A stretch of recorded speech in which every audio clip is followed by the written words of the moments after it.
A, can you hear me? Yes. Good. The acoustics in here are pretty good, right? Second question is, who's been in this space before? Okay, not enough is my answer to that question.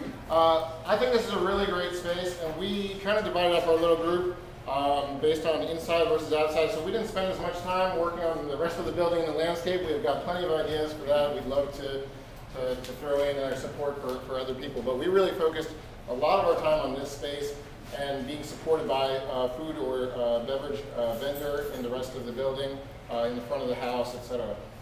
This space, though, what we really kind of envisioned was sort of an open rehearsal space. There's an acute need for rehearsal space amongst the creative industry of Austin.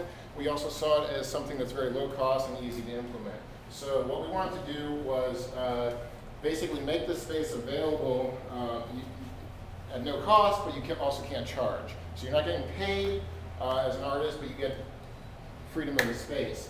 It'll be an open sign-up situation online during the week, and then on Fridays and Saturday nights it will be programmed or curated, etc. And we have a sort of idea, step-by-step way of going about that. I don't know if you want to focus on that, really. It's really not really that interesting. That's the logistics. How about the performers and programming? Yeah, so I mean, it's really imagined for more than just music. It would be dance, theater, etc. But basically making it open and available. That would be part of the attraction to whatever vendor would be in front of the house, that people might congregate, be able to sort of peek their head in and take a look at what's going on back here. You can obviously invite friends and treat it as a performance. You just can't charge. And so it sort of solves the situation of having performers back here. It solves the problem of having an attraction for the vendor up front, and it also solves the problem of having a rehearsal space for people who need it. Anything you want to add, Jackie? Maybe the steps.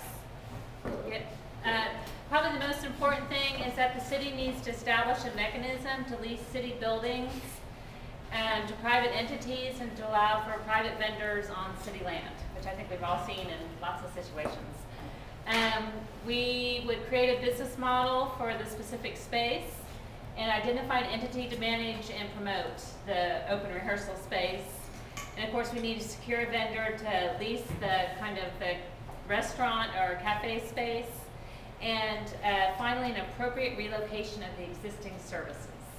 There's some valuable things that go on here, but maybe they could find a more beneficial spot to do that in. Hi, Amy.